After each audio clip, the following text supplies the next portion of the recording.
Staying Alive UK. Share your story. Hello and welcome to the Share Your Story podcast series, a business biography, their story so far. I'm Michael D. Groot and I'm your host. My purpose through this podcast series is to inspire you to take the next step towards your new business venture or indeed develop your existing business even further. I only interview business owners who employ less than 9 employees, and mostly they will be on their own. So let's get straight to it. And today I'm delighted to have on the show Karen Yankovich. Karen has worked in corporate America, owned small businesses, and been an entrepreneur and a solopreneur. She's built her multiple six-figure business by learning how to blend high-touch relationship-based marketing with practical business online savvy. She is known as the LinkedIn Queen and is an expert in online marketing. Karen's mission is to empower entrepreneurs to build highly profitable businesses doing what they love, all while making an impact. As an entrepreneur, she helps business owners develop and maintain a cohesive, authentic, and professional brand presence online to increase their profits.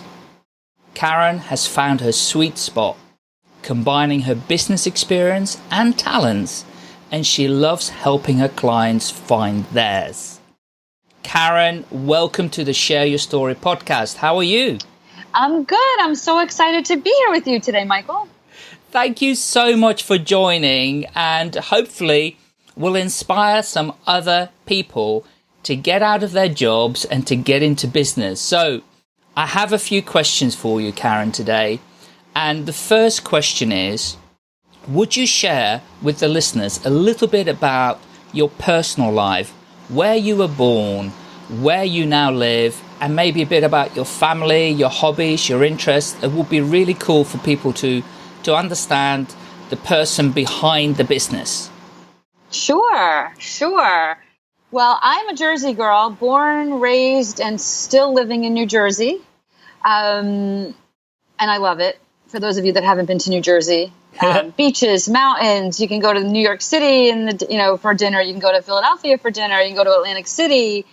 So it's really an amazing place to live. So I love being here. A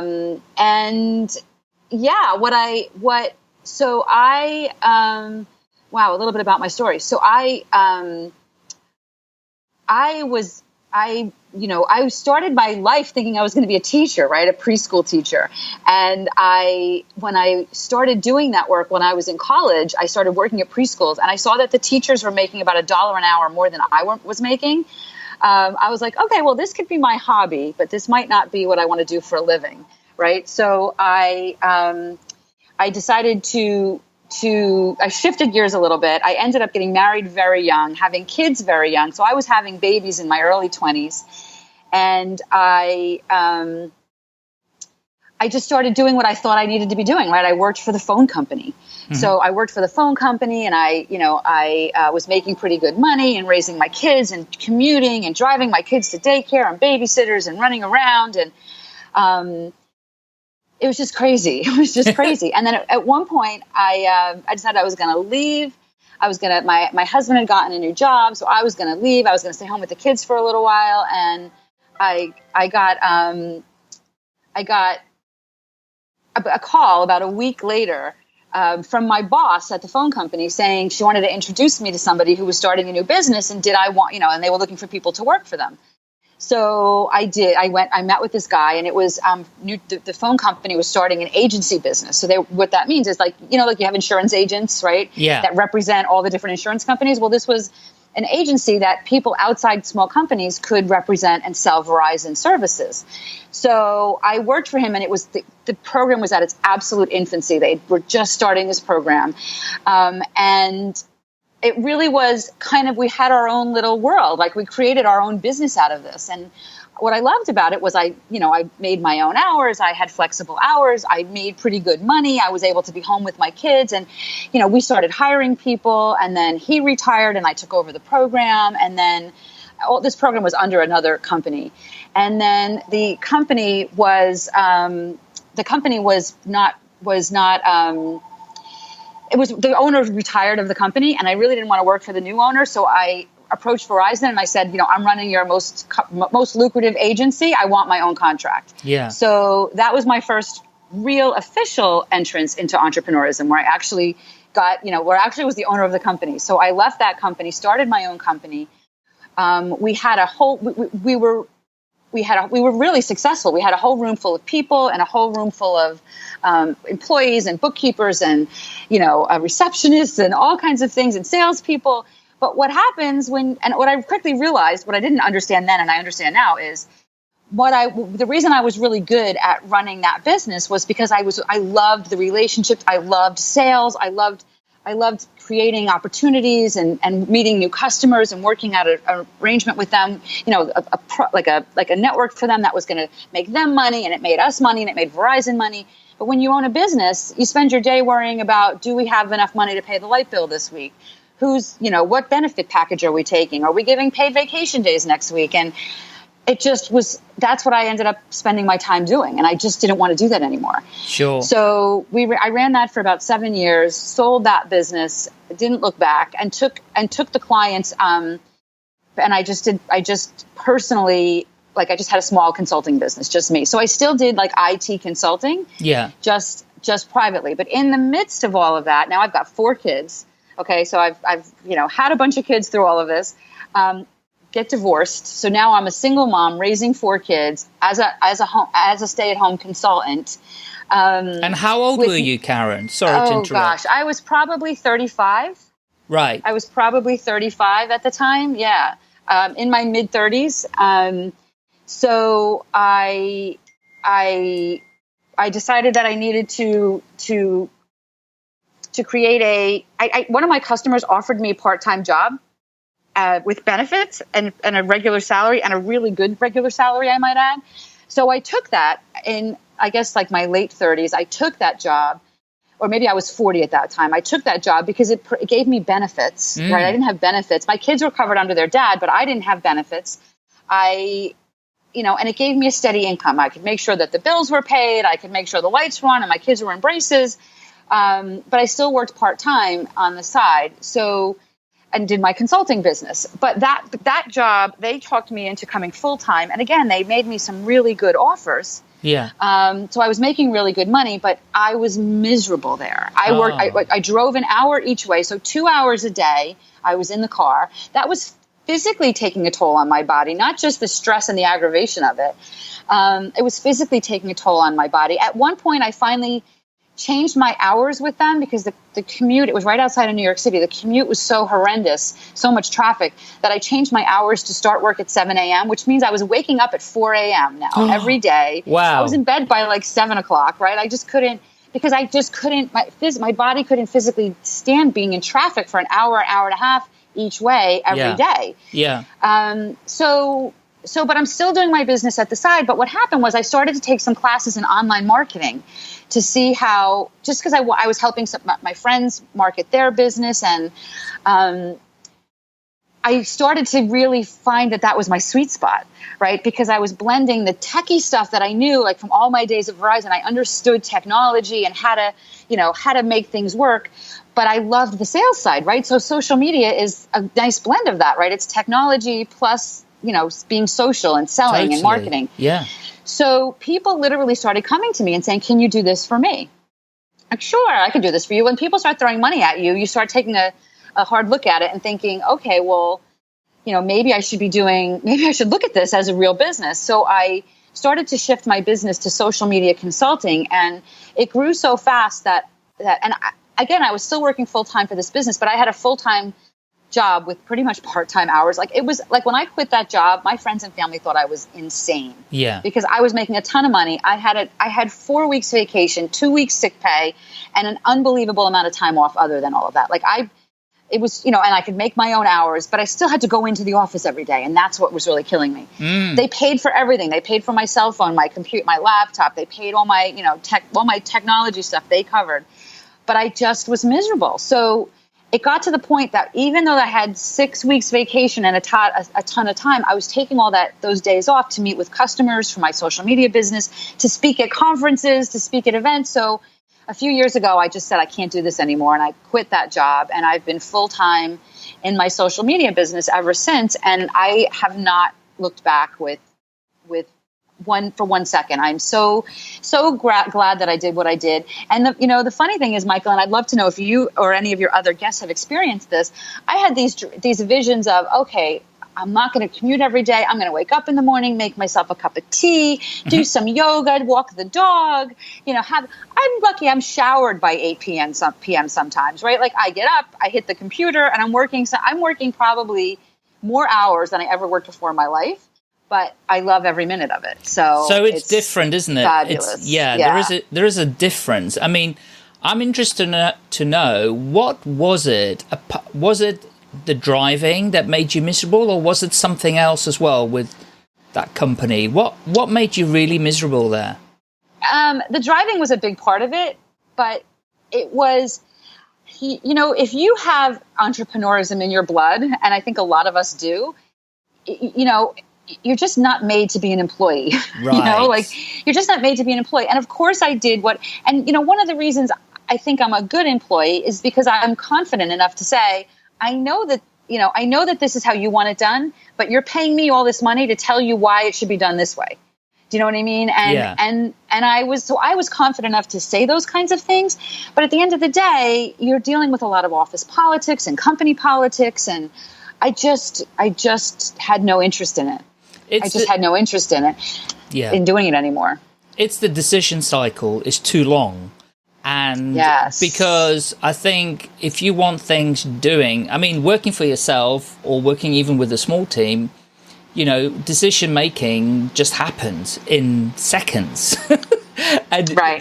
And I think that's probably been the most frustrating for me when I was in corporate life, that, it just took weeks and months for things to actually happen.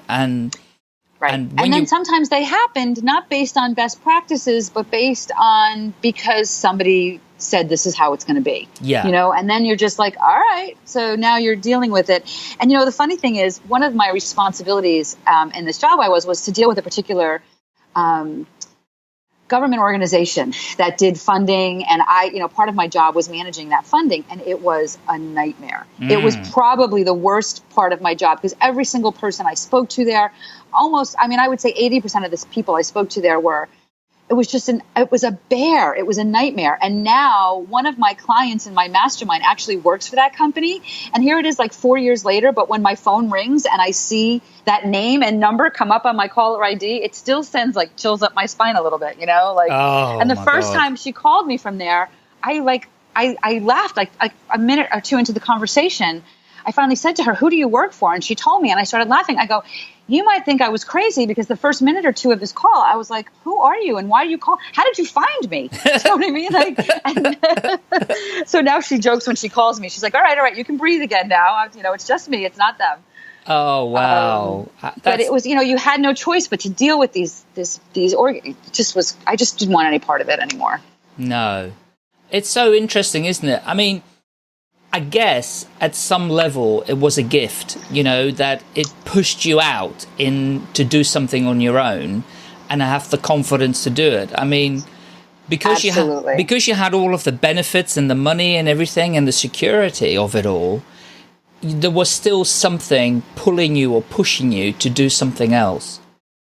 So what happened next then? So you left them and you thought social media was a good thing. How did that then develop into your business, your own business? Well, I was doing my own business at that time. I was doing my own business for a couple of years at that time. And so I basically just had more hours to do my own business and was able to, listen, when you get, I had to make some big shifts in my, my lifestyle and my business, and the fancy car was gone for a while, because I just needed to, I took a a big fat, drop in pay, right? Like, so I had to quickly ramp up. So I worked hard with a business coach to make that happen. First of all, I had goals I needed to achieve in order to be able to do it. I just didn't just leave. I had some goals, some milestones that I wanted to hit. And the interesting thing is, I put on my on my phone like a countdown timer, and it was like 3 years and 12 months, you know what I mean? Like, or 3 years and 6 months, like, in 1,283 days, I'm quitting this job, because because I knew that I was going to do it, but I gave myself a couple of years to do it. Wow. I did it in probably half the time that I thought I was going to do. But, once I made the decision that I was going to be full-time in my business, I knew I had to do it. I'm not always known to make the best, most responsible financial decisions, but I knew in this case that I had to, right? I knew that I had to have some things in place. So I was at least a year and a half ahead of schedule to do it, because I had my company was paying for all my technology. I had an immense amount of time off. I had plenty of time to run my business on the side. So I was able to do that. Not everybody has that. So that's really where I was lucky compared to some other people. I had a lot of time to do it, but I work with people now that, those last 6 months were crazy. Actually, the last 6 months at my job and the first 6 months I was home was crazy, because the last 6 months at my job, I was working like a crazy person to try to make sure that I had everything done.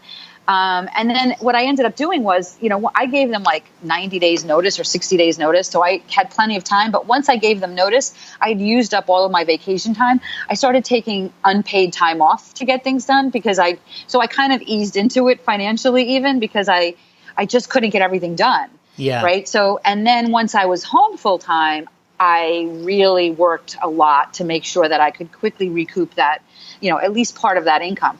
Because, one other thing that's really, and I'm not going to say this to scare the people that are listening, Michael, but I think it's really important to understand that as an entrepreneur, a six-figure business as a paid employee is very different than a six-figure business as an entrepreneur. If you're making $100,000 in a paycheck, you need to probably make almost double that as an entrepreneur to have that same amount of money in your pocket. Yeah. And I'm not saying that to scare people, because I do think as an entrepreneur, there's a lot more opportunity to do that, right? There's opportunity for every single entrepreneur listening. And the reason I say it is because I want the people here to be thinking bigger. If you were making $25,000 and you say, all right, I just want to make 25, and now you're making $25,000 as an entrepreneur and you're just not making ends meet. It's because as an entrepreneur, you have to think bigger. You have to double what you think you have to really always be looking to raise the bar. Yeah. And it's doable as an entrepreneur. It's doable as an entrepreneur. The world is open to you, right? Yeah. Yeah. And it's amazing. And I love encouraging people. And that's why I love that you're doing this podcast, because that's my mission too. I love encouraging people to do what they love to do, because if you're doing what you love to be doing, it doesn't feel like work, and it doesn't, and you're good at it, and you're going to quickly be successful at it. Right. In the end, it becomes a hobby, right? It's a hobby. Right. It's part of who you are. It's part of your life. It doesn't sound and feel like work. And of course, you need to give yourself some time off and to recharge your batteries. But even so, because you enjoy it so much, you don't see this as a job as such, because you just enjoy it every single day. So when I'm curious though, because one of the things that you mentioned, I'm just going to wind back a tiny little bit, because this is where people often get it wrong. And this is where I got it wrong. See, I jumped from my business, but I hadn't done any preparation. I didn't have anything in place. So I then had to survive on very little financially. And it was a real struggle to get my business going. But what you were doing, you spent a few years and months developing your business and getting it started while still being employed. And I had a guest on previously in a previous podcast who'd done exactly the same. And that's really, really clever. Now, had you planned to do it in that way, or did it just happen by accident? Well, I didn't plan to be running another business, So the business kind of developed on its own. And then I realized that that's what I wanted to be doing. Yeah. And I started doing that. Yep. Right. So it was by default that you could run your own business, develop it while still being employed and having some security financially to see if your other business was going to be workable and would reward you financially. Exactly. But here's the thing, when I knew that I really did want to do this full time, I also knew that it didn't have to happen tomorrow. Right now, some people don't have that. Some people are, they're laid off, right? They just go from having a job to doing that. There's lots of different ways to do this. I just happened to have that freedom to do it and said, all right, I know I want to be out of this place. So I'm going to put a plan in place to do it. And I'm going to give myself a couple years because to build up a business I live outside of the New York City area. It is not inexpensive to live here. I knew that I needed to replace a big chunk of income just to be able to maintain, pay my mortgage and my taxes. And it's not like I lived in a mansion, right? But it's expensive to live here. Sure. So I knew that I had to do that. And, the funny thing is what's happened since then is I've realized that a lot of the things when you're making the decision from the entrepreneur standpoint, it's different than when you're making decisions from an employee standpoint. And let me just explain what I mean by that. Like when I was working full time and working part time on my business, I was driving a Lexus. I loved my car, blah, blah, blah. My excuse to myself was I'm in the car an hour and a half each way every day. I need to have a nice car, blah, blah, blah, blah, blah. Now as an entrepreneur, I am so determined to keep my overhead so low because I want the freedom that entrepreneurism gives me, right? Yeah. So I'm not saying I don't want to drive a nice car, but my goal now is to make enough money to buy it cash. Do you know what I mean? And when you're buying something cash, all of a sudden you look at that $60,000 for a Lexus versus $40,000 for a Honda, and the Honda looks pretty good, right? Yeah. Because I don't want to have that hamster wheel of saying I need $10,000. If I need $10,000 a month to live this month, my goal is to be able to live on $5,000 a month by the end of the year. Do you know what I mean? So it's not that it's just funny how my perception shifted and what I thought I needed before has changed a lot because as an entrepreneur, it's given me so much freedom, and the lower my overhead is for living, the more freedom I have. You are so right with that, and that's 100% what happened to me too. Because in all my career, and I was employed for 28 years, and it was always like, I want the bigger company car. I want the bigger company car. What's the next job, pay rise I'm going to get? You're always striving for that because that's the only thing you can measure. When you work for yourself, those things do change in terms of those aspirations. But in a really weird, strange way, you don't feel you need it. Exactly. And, the other thing is, as an entrepreneur, and I don't know if it's the same, on your side of the pond as it is on this side of the pond, but it's not as easy to get credit, right? So you got to, to get a car loan, you don't have a pay stub to hand them. That's right. Right. So for a million reasons, it just makes more sense to live more on a cash basis, which is just a better way to live anyway, which when you've got this big fat paycheck coming in, you don't mind running up a credit card because you're going to be able to pay it, right? Yeah. Now, if I don't have the cash, and it's not that I can't pay the credit card now, my business is doing very well, but if I don't have the cash, I don't buy it. Because again, of that, I want the freedom to be able to do things. So it's really shifted my perspective a lot. And even when I owned the business, when I had that 7-year business where I was running that business with all the employees, I got a paycheck. Yeah.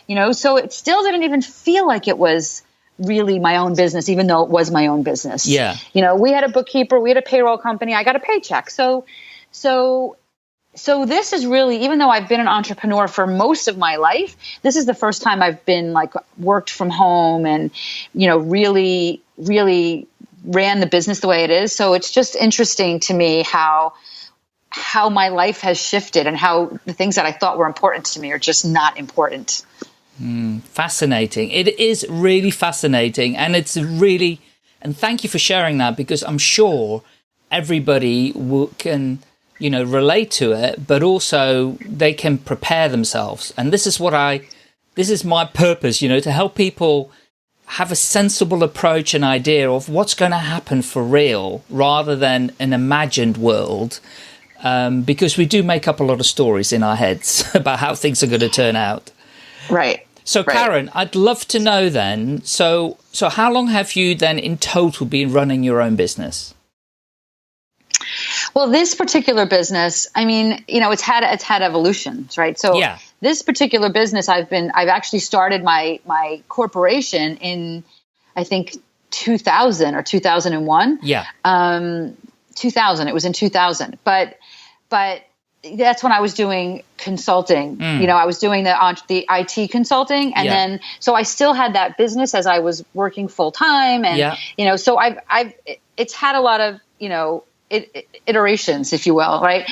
So absolutely. So my social media business, it's probably been about 6 years. Yeah. That my focus shifted to social media consulting, and then 3 or 4 years that it's been full time at that.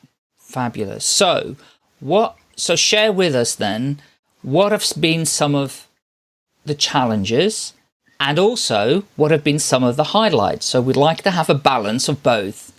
What can you share with us?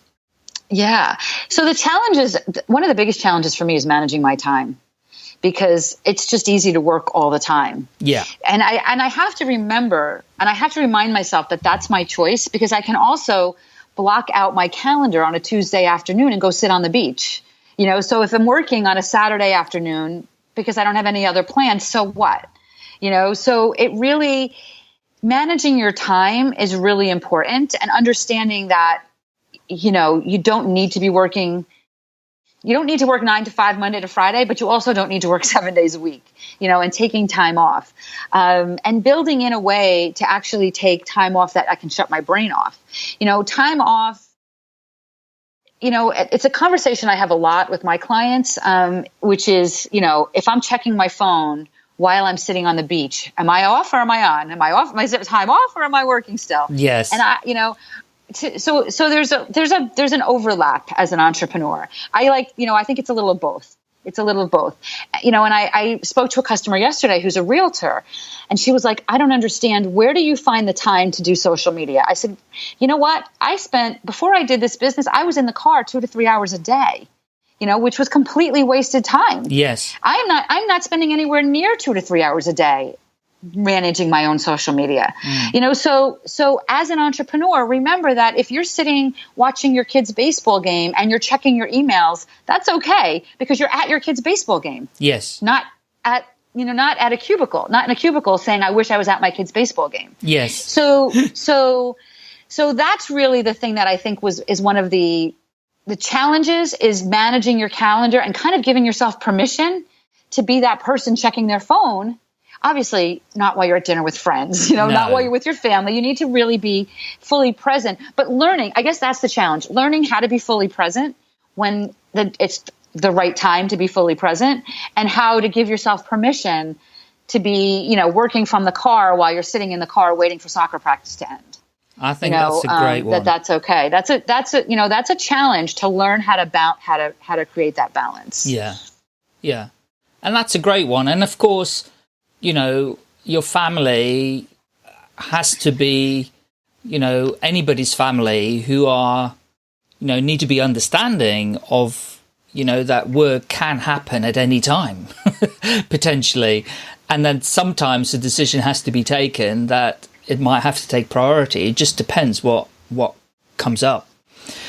And then share with us then, you have already in some way shared quite a few, but what are some of the highlights that stand out for you? The highlights is the freedom. One of the things that I am really passionate about for my business, and I work really hard to keep this, is the ability to work from anywhere. And if I decide I want to spend a month in Italy, overlooking the sea, I can do that. Yeah. Because none of my customers expect me to be there. And that is way less expensive than anybody might think. So another reason why I like to keep my overhead really low. So if I want to spend $3,000 to get an Airbnb, in some fun exotic place and really get to live there for a month, I can. So I work really hard at having the ability to do that, and not getting myself, I have a lot of customers that count on me on a weekly basis or a monthly basis, and we have regular meetings, but for the most part, they're all virtual. I do love to get a chance to meet people in person, but it's not a requirement, for me. So that to me is the biggest, is the freedom it gave me, the freedom to be able to go to your kid's soccer game or like I said, go spend a month on, the coast of California or whatever. So that's really, I think, for me, the best part of being an entrepreneur and having the ability to kind of create my own destiny. Yeah. Yeah, you're in charge, right? Exactly. For better or for worse, right? Yeah, you're the one. So the only person to blame is yourself if things don't work out. So exactly. And I think everybody loves and dreams of having that element of freedom in their lives and to decide when they do what they want to do and being able to choose. And this is why it's such a great thing to work for yourself. Exactly. And, part of the other side, to go back to the challenge a little bit, the other challenge with that is making sure the people in your life know that you're actually working, right? Yeah. So that, I have to make sure that my front door is closed and locked when I do things like this. Because if somebody sees my car, they could be ringing, they know I'm home. Yeah. And they don't realize that I'm working and that, and that I really can't be interrupted a lot of the time. That's right.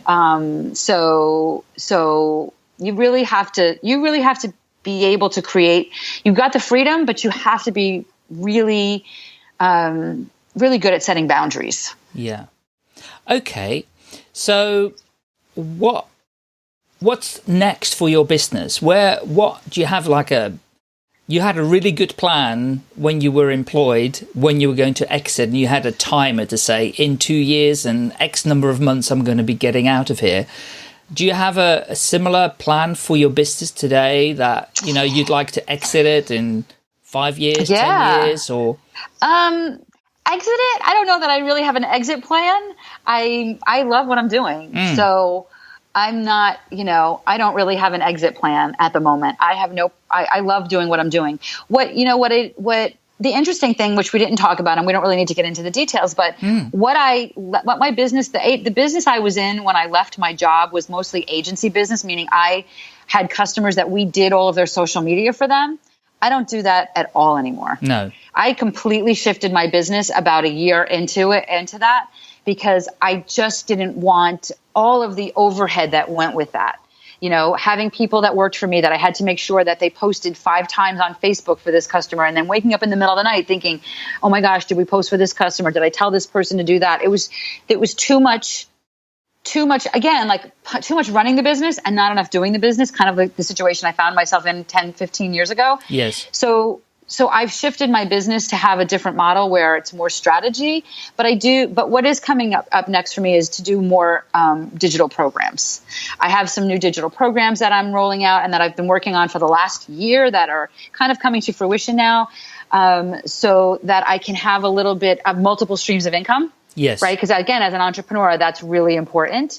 You have one big client and your one big client decides they're going to go in another direction. You just lost $5,000 a month, right? So it's really important for me as an entrepreneur to build in multiple streams of income. So that's the biggest push I've got coming up in the next few years is to develop some, healthy streams of income from some digital programs. That is perfect. That is the way the world is going, right? More and more people want to learn stuff and they're happy to do it online now. Because again, they don't have time to go to a training center and get tuition, and the difficulty. Exactly. Plus the difficulty I found is that you get people at so many different levels of competency that some people in the room are frustrated because they already know that stuff, and other people in the room are going, oh, I want to know more of that advanced stuff, but you're not giving me that now. And so when it's done digitally, people can pick and choose what they want to learn. Absolutely. And it's especially useful for other aspiring entrepreneurs, because they don't have time to go to these classrooms, but they can learn online when they have the time to do that.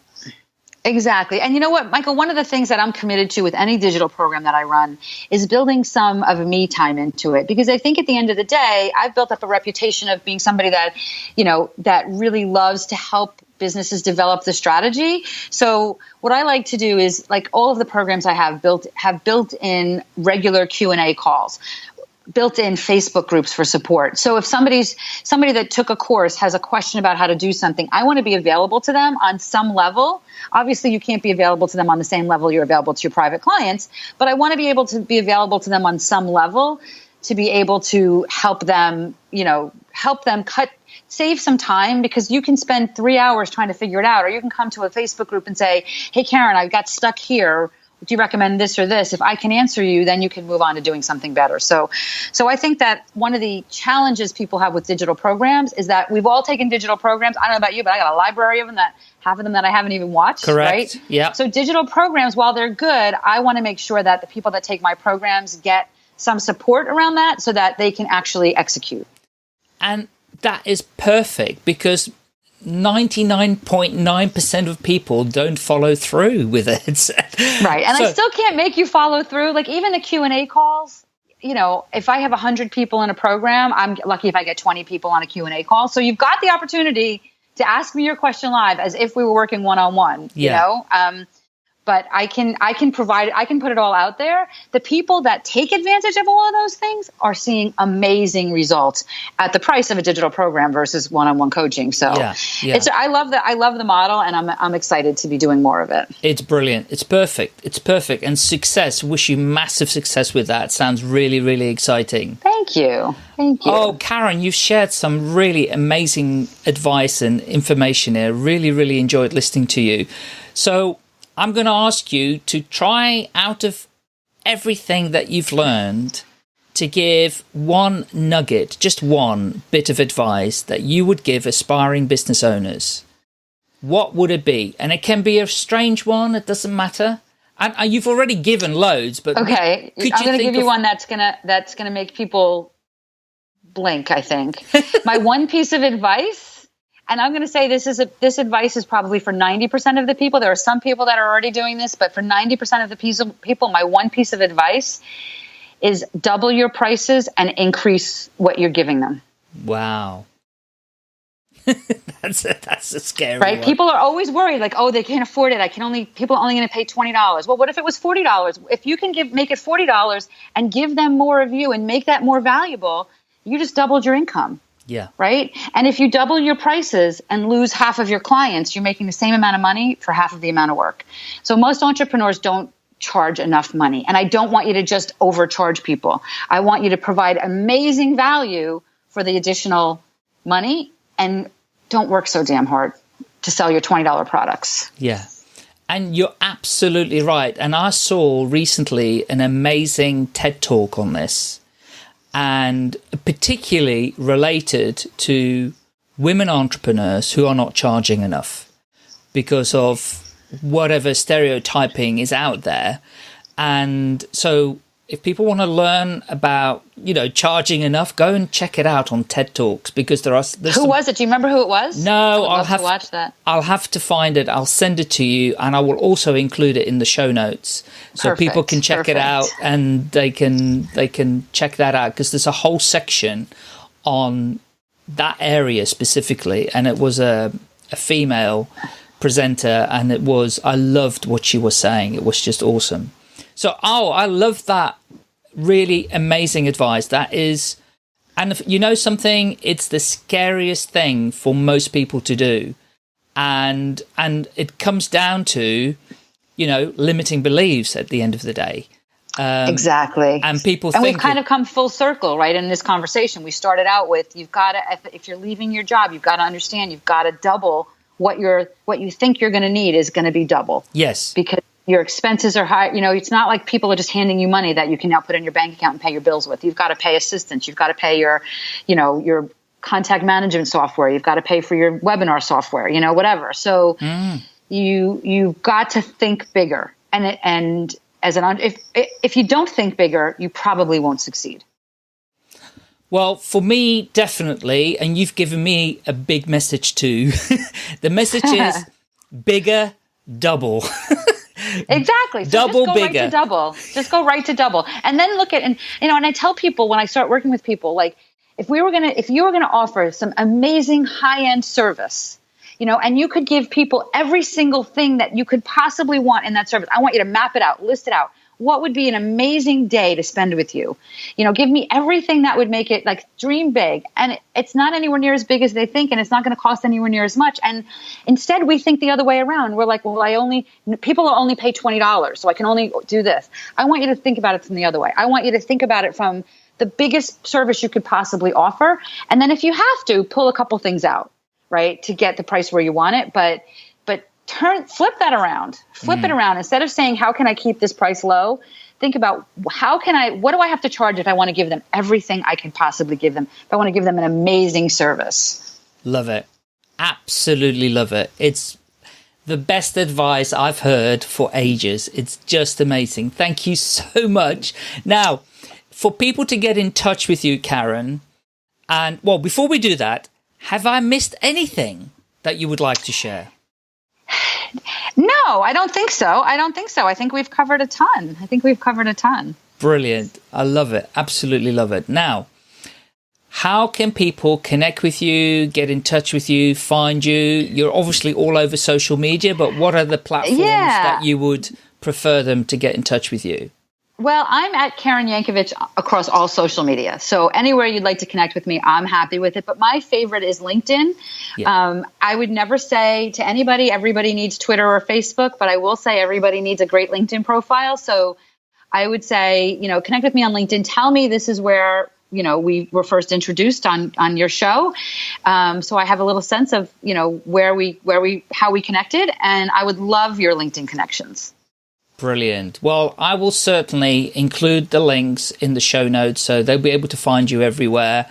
And yeah, please connect with Karen on LinkedIn and continue the conversation there about entrepreneurship and about social media and all of the amazing knowledge that Karen has. Karen, thank you so much. It's been absolutely brilliant to have you on the Share Your Story podcast. And I hope that people out there, those are not just the ones that are dreaming, but also the ones that are doing and need to be dreaming even bigger. So, and I hope we will meet one day face to face as well. And I look forward to that day, and keep in touch. As do I. And I think we will. Thank you, Karen. Bye for now. Thank you, Michael. Bye-bye. Staying Alive UK. Share your story.